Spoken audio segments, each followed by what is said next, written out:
Discovering the Deeper Aspects of the Tao. A complete chapter-by-chapter exploration by Ryan Franklin.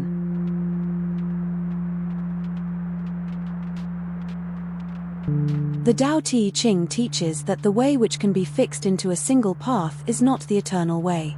Use no way as way. We took that teaching seriously.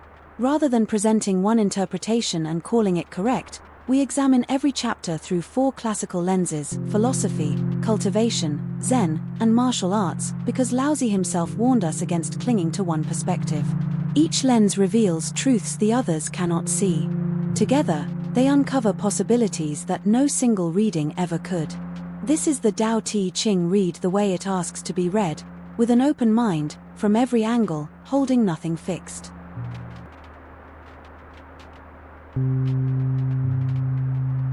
Wang Bi, the brilliant young philosopher of the 3rd century, reads each verse as revealing the deep structure of reality.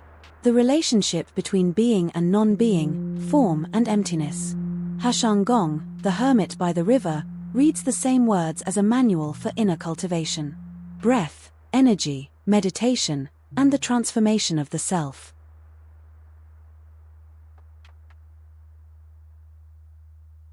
Chan Buddhism was born from the meeting of Indian meditation and Taoist insight. Its founders studied the Tao Te Ching deeply, and recognized in it the same truths they had discovered through sitting. Chan strips away commentary to ask, what is this verse pointing to, right now, before you think about it? The internal martial arts, Tai Chi, Bagua, Xingyi, are the Tao Te Ching made physical. They were created by Taoist practitioners who took Laozi's words literally. The soft overcomes the hard, the yielding overcomes the forceful. Every verse is read through the body. Neither Chan nor martial arts is foreign to this text. They are what happens when different traditions take the Tao seriously and follow where it leads.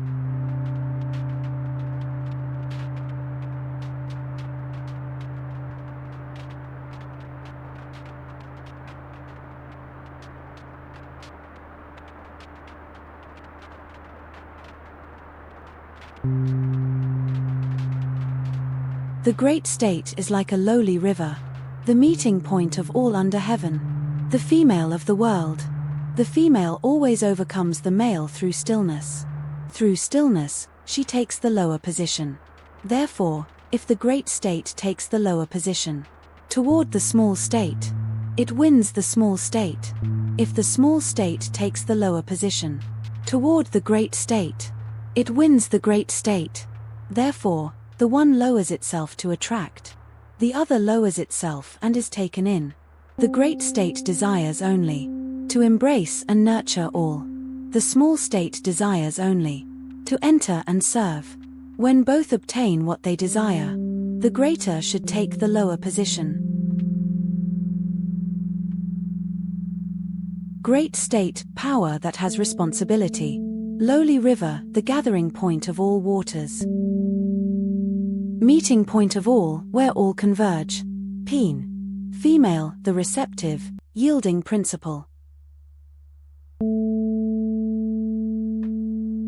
Wang Bi, philosophical.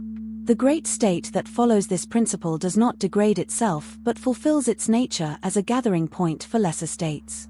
The female overcomes the male through stillness. Wang Bi interprets this as the superiority of receptivity over aggression in the long term.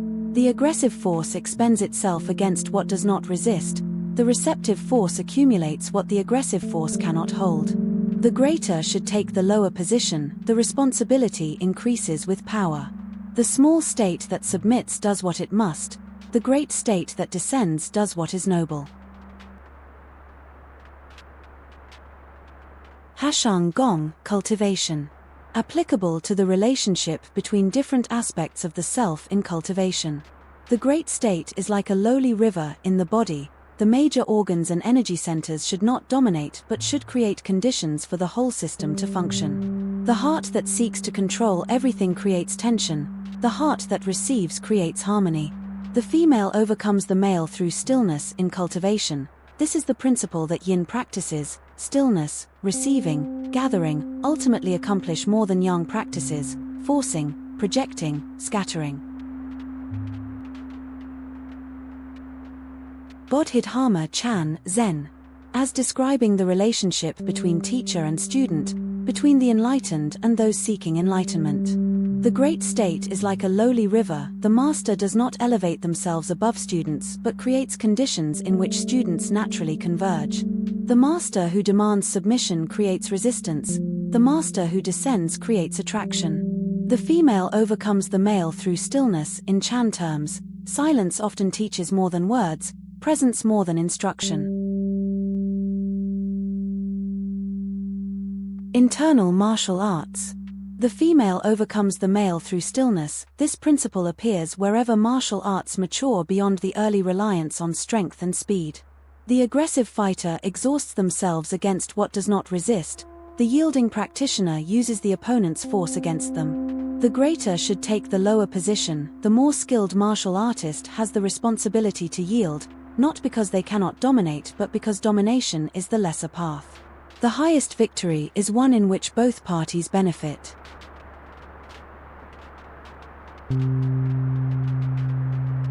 Discovering the Deeper Aspects of the Tao, by Ryan Franklin. Both volumes are available on Amazon and free on Kindle Unlimited.